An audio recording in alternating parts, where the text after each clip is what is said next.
Hey guys, Joyce-Anne Anthony, aka JJ, and today we're going to be sculpting 3 animals, a penguin, a bear, and a flamingo. And then we're going to be using the deep paint add-on for all of the details. I have this video divided into sections in case you want to fast forward to anything else. Okay, let's get started. I'm starting out in Blender version 4.3.2 and I just click a general scene. I'm clicking X to delete the cube, and I'm going to be adding a UV sphere for all of the animals, and that's going to be the head. I need my reference image, so when you see that plus on the side, and I'm going to change that from the 3D viewport to the image editor. And I just dragged my reference image to right there to be able to see it. Okay, so I have the head and now I need the body. I'm actually just gonna do Shift D to duplicate, and then that's gonna be my body, and then just scaling it.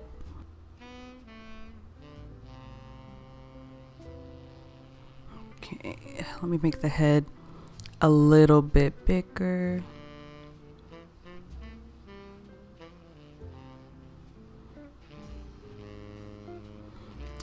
That's fine. Let's go to sculpt mode. And while sculpting, it's just personal preference. I like turning on dynamic typology because it dynamically adjusts the mesh typology while sculpting, and it's just a little bit easier for me. And I'm gonna select electric grab snake hook.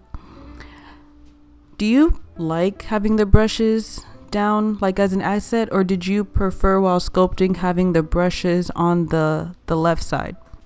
I'm doing this because, well, of course I need more practice with the deep paint add-on, but also 3D sculpting. I really don't sculpt that much, and doing these exercises definitely helps. And the brushes I used the most were grab and snake hook. Once I thought the body was okay, I moved on to the head, and I'm using right now the snake hook to pull out its nose. One thing I did forget to screen record is when I finished the body, I went back to object mode, I right clicked and I clicked shade smooth, and I did the same thing for the head. When the head's a lot smoother, I went to shade smooth, forgot to record that. And now I'm using the snake hook to pull out the ears, but yeah, right now it's not looking like a bear, it's looking more like a fox with a big body. And I do have this sped up about 1.75. I don't sculpt this fast.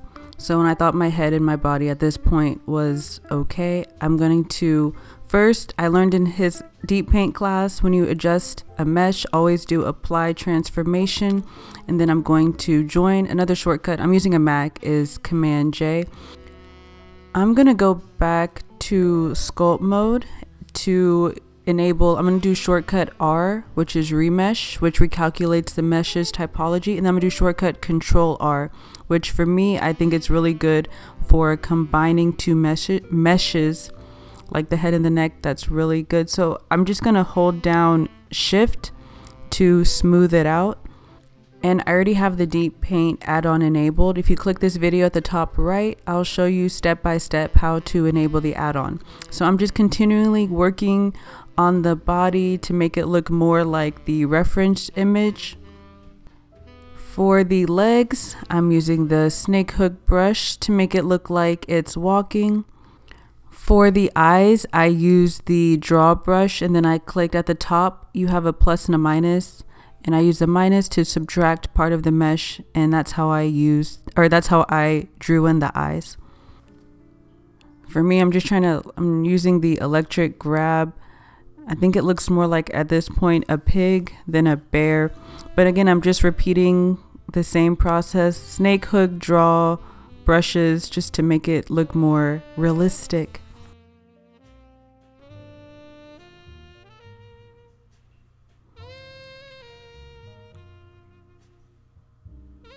For the feet, I just used the elastic snake hook and pushed out the feet, and right now I'm holding on to Shift to smooth out my bear.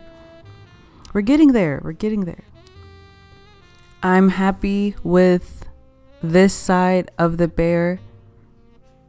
Don't look at the other side. Don't look at that side. Okay. Yeah. It's okay. We're only going to look at that side. So, and I use the snake hook also to pull out its nails in the claws. So yeah, right here, I'm happy with it. And I'm going to change to rendered view.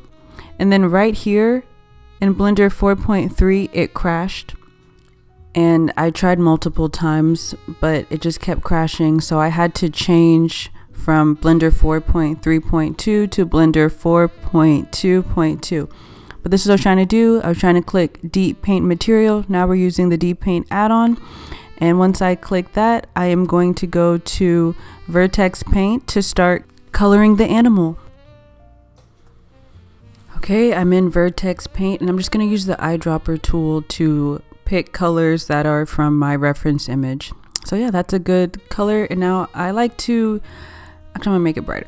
I'm gonna go in, I usually like to add the shadows, so like the darker parts of the animal, and then I'm gonna add the lighter parts.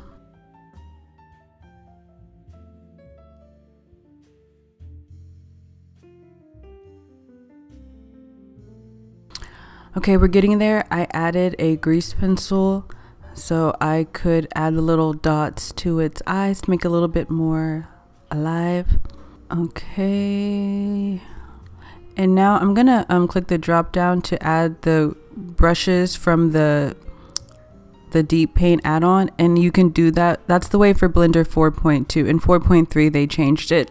I don't know why, but now because I want to add the fur, and I'm gonna use his rough inking brush.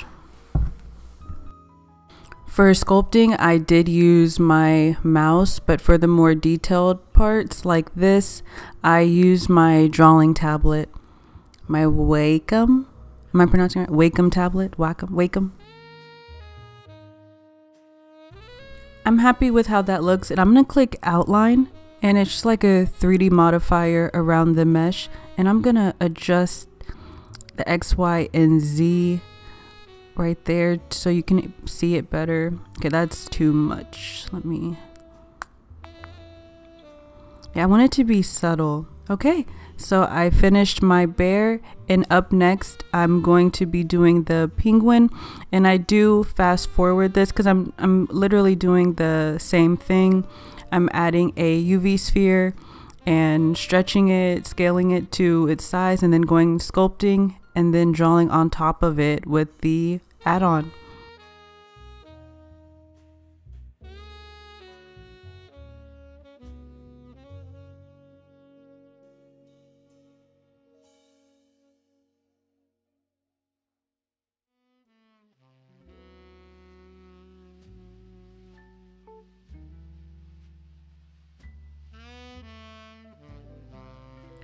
Using the snake hook to pull out the beak.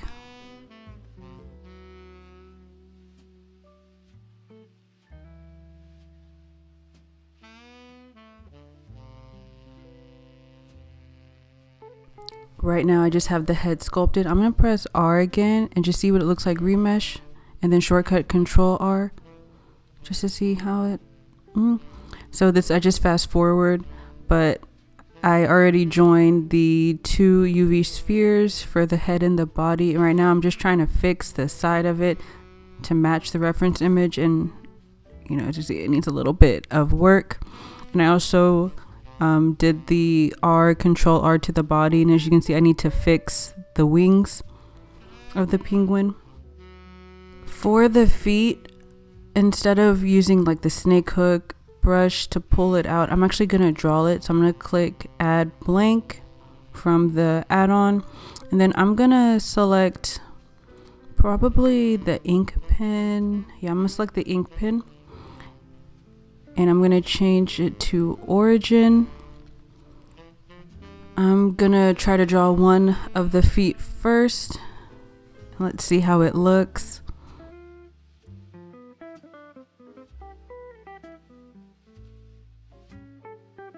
Okay, I just need to draw, would you consider it the nails of the feet?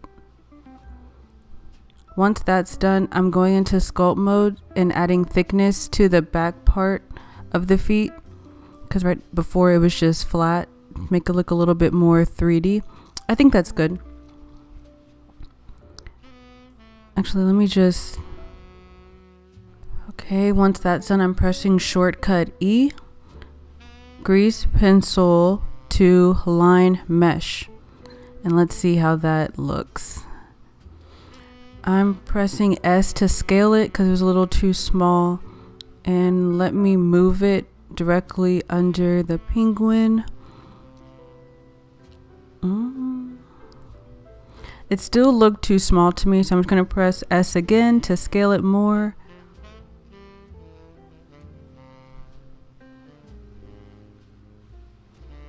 Maybe make it a little bit smaller, and then off camera I forgot to record, I shift D the foot so it has both of its feet, and then I joined the feet to the penguin, and now the feet still look kind of weird. I need to go to sculpt mode, and again I'm gonna press R for remesh. I always play around with the number. And then I'm going to click Control R and watch the feet stop looking weird. There you go. It looks a lot smoother. I just need to continue to look at the wings. I need to continue to just use the snake hook and smooth out. And that was my final result. I think it looks okay. So I'm going to go from solid view to rendered view. And I'm going to move my penguin to the side, because I want to do the flamingo, and you see the process for the bear and the flamingo, so I'm just going to fast forward to when I'm coloring.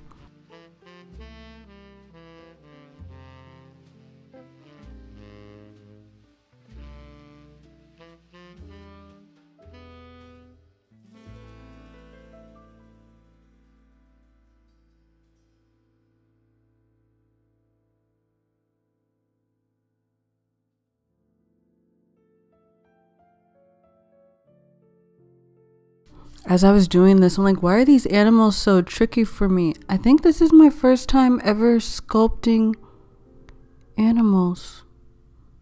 But yeah, I really enjoyed it. And now that my penguin is done, I'm going to move on. Oh my gosh, flamingo is done, excuse me. I'm gonna go to the penguin. Penguins are so cute.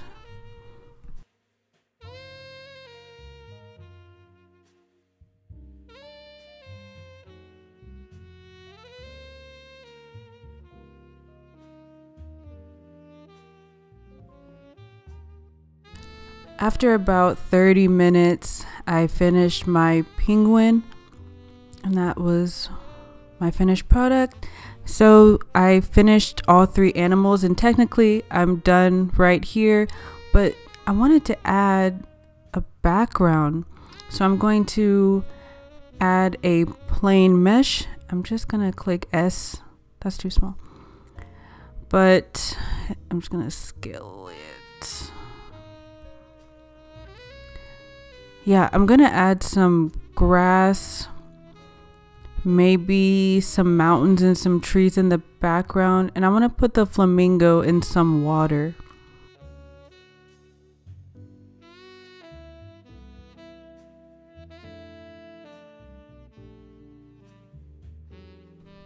That's fine. I'm gonna go to sculpt mode, and I'm gonna use a snake hook to push the side of the plane where yeah, that's good, because I want the, oh my gosh, why do I keep calling it a penguin? While the flamingo, I want its feet to be submerged in water, or like not submerged, I just want some water to be around the oh my gosh, the flamingo.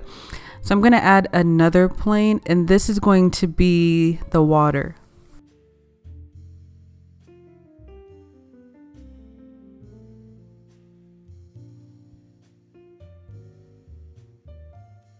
Okay, now that that's done, I'm going to click DPM for the grass. I think that looks fine. And for the water, For the water, I'm just gonna go to the material properties and I'm gonna keep it on principled BSDF. Yeah, I think that's a good blue. And right here, I'm just playing. I'm gonna see if I like the glossy. But in the end, I just went back to the default. Testing the settings of the metallic and the roughness. Even after playing around with the settings, I still think the water looked kind of a little boring. I wanted some type of droplets, or not droplets, but something to make it look a little bit more realistic. So I went to the shading tab, and thanks to ChatGPT, I found a node group to make it look a little bit more realistic. So I'm going to add a noise texture. According to ChatGPT, to achieve the desired effect I want, I need a noise texture that's plugged into the height of a bump node, and then I'm gonna put that into the normal of the principled BSDF, and there you go. Gives the water a little bit more of a realistic look, and I can always adjust the strength. I'm just gonna go to Vertex Paint and color, add some shading and some lighting to the grass to make it look a little bit more realistic, because it was looking a little flat before.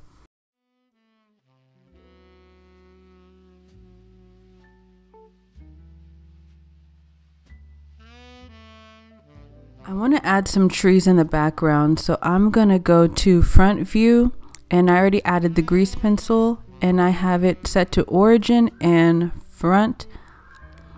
And let me go in and sculpt mode and make the trunk of the tree thicker. Actually, I'm just gonna make all of it thicker. Then I'm gonna change the stroke placement to stroke, and then I guess first point. There we go. I'm just gonna continue drawing branches on the tree.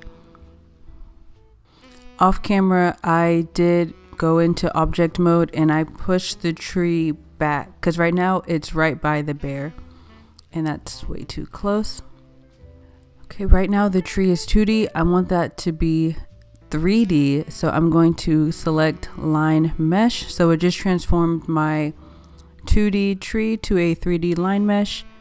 And I select DPM, deep paint material, and just like the animals, I'm gonna adjust the color. And let me go to Vertex Paint to add some lighting and some shadows. I did that off camera. And now I want to add some leaves. So I'm going to change the stroke placement to surface. And I'll just use a regular ink pen. So right now the color is going to come out black, and the color doesn't matter because I'm just going to go in and change it. So I'm just drawing leaves.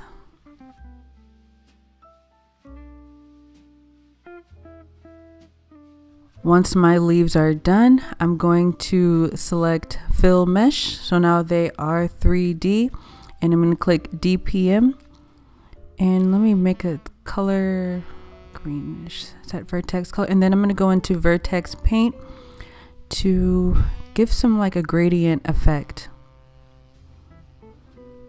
Okay, I like that. So I'm just going to Shift D, just duplicating it over and over again to make it look like a forest. Off camera, I scaled the grass and the water just to make it bigger. And I wanted to put mountains in the background, so I added a new blank grease pencil and I changed the stroke placement to 3D cursor. I selected my cursor somewhere in the back, and right now I have it set to fill with a gradient coloring. Later I'm going to change that, because right now I feel like you can't really see the gradient. I'm trying to like flip the color, maybe choose a darker color, but in the end I just change it to a 3D mesh, and then I just use the DPM to kind of like what we did for the trees and the leaves. So let me just finish drawing the mountains in the background. That's fine. I just want to move the mountains a little bit closer. I'm also gonna scale the grass, make it a little bit bigger. Just trying to get rid of some of those white spaces. And off camera, I did go to the World Properties tab and made the background a bluish color. In the end, I'll just go back to white.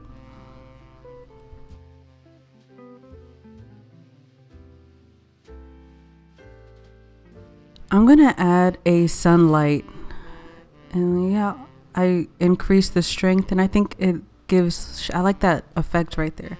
I like the way it looks. So right here, I'm loving everything except the mountains.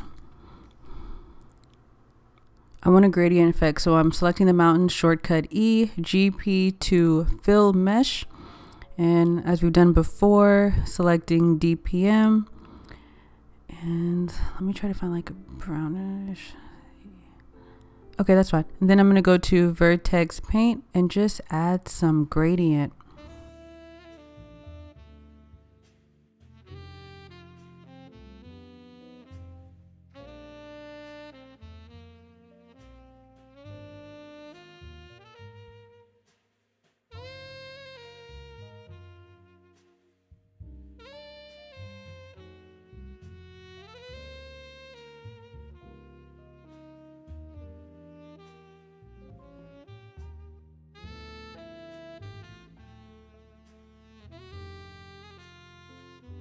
Okay, and this is my final scene.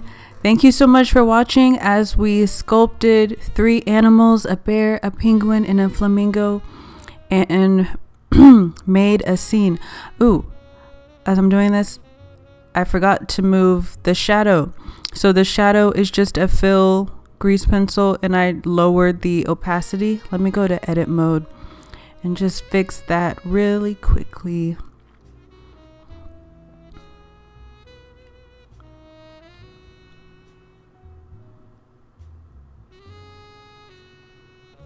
Let me scale it to make it a little bit bigger.